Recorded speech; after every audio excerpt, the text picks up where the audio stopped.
ఒక్కసారి మీరు గుర్తు పెట్టుకొని విజిల్ గుర్తుకు ఓటేసి బర్రెలక్క గారి గుర్తు విజిల్ గుర్తుకు ఓటేసి మీరందరూ బర్రెలక్క గారిని అధిక మెజార్టీతో గెలిపించారన్నా. ఎందుకంటే ఈ రోజు ఎన్నో కోట్ల రూపాయలు ఉన్న పెద్ద రాజకీయ నాయకులతో పాటు ఈ రోజు అక్క బర్రెలక్క గారు ఒక్కరే నిరుద్యోగుల కోసం పోరాటం చేస్తున్నారు.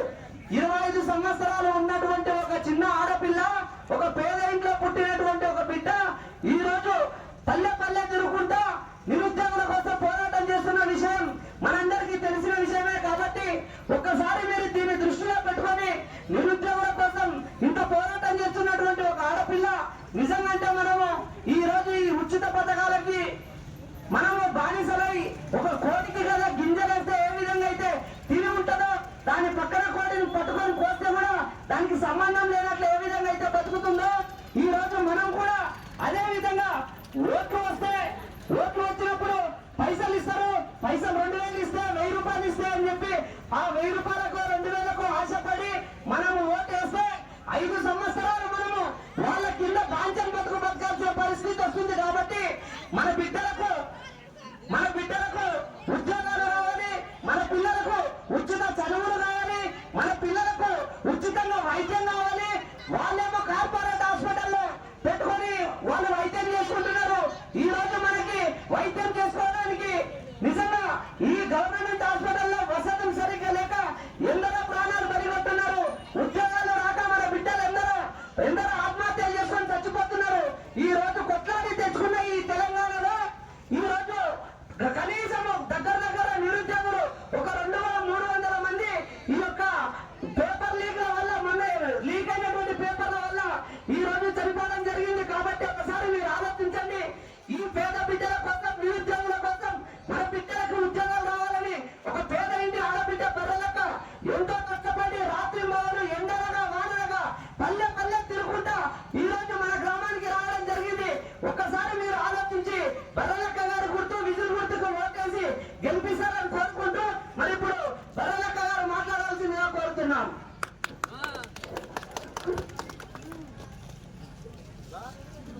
శ్రీరంగపురం గ్రామ వాసులందరికీ నా యొక్క నమస్కారాలు. నా పేరు వచ్చేసి బర్రెలక్క. పోయినసారి నేను ఎమ్మెల్యేగా నామినేషన్ వేసిన కొల్లాపూర్ నుంచి. ఈసారి మళ్ళీ ఎంపీగా వేసిన. చాలా కష్టపడిన ఎమ్మెల్యే ఎలక్షన్స్ అప్పుడు, కన్నకు అదృష్టం లేదేమో గెలిచే అదృష్టం, కానీ గెలవాలి, మీకు సేవ చేయాలి అన్న పట్టుదలతోన మళ్ళీ నాగర్ కర్నూలు నుంచి ఎంపీగా అయితే నిలబడిన. సో మీ అందరికి తెలుసు, మీ పిల్లలు ఒక్కరైనా ఉండే ఉంటారు చదువుకున్న వాళ్ళు హైదరాబాద్ లో పడుతున్న కష్టాలు కానీ, జాబ్స్ రాక పడుతున్న ఇబ్బందులు కానీ ప్రతి ఒక్కరికి తెలుసు. ఇక్కడ యూత్ ఉన్నారు, వాళ్ళకు కూడా తెలుసు మనం ఎంత ఇబ్బందులు పడుతున్నాం, ఎలాంటి పరిస్థితుల్లో హాస్టల్లో ఉంటున్నాం. ఏడ తక్కువ ఫీజు ఉంటుందో అదే హాస్టల్ బాగాలేకున్నా సరే కొంచెం ఫీజు తగ్గించుకోవచ్చు అనే ఆలోచనతో తక్కువ ఫీజు ఉన్న హాస్టల్లో వండుకుంటూ అక్కడ ఇబ్బంది పడుకుంటూ ఇక్కడ మన పేరెంట్స్ పంపిస్తున్న డబ్బులతో చదువుకుంటూ జాబ్ రాకపోయేసరికి అప్సెట్ అయిపోయి సూసైడ్లు చేసుకొని చనిపోయిన వాళ్ళు కూడా చాలా మంది ఉన్నారు.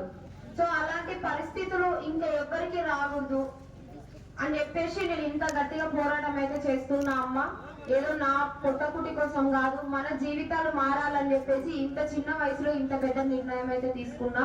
ఒక్కసారి ఆలోచించండి అమ్మ, చాలా వరకు వంశం పారంపరంగా అంటే మా నాన్న ఎమ్మెల్యే, మా తాత ఎమ్మెల్యే, నేను ఎమ్మెల్యే, అవునా కదా? ఉన్నారా లేదా? ఇప్పుడు నిలబడినటువంటి వాళ్ళు ఉన్నారా లేదా చెప్పండి?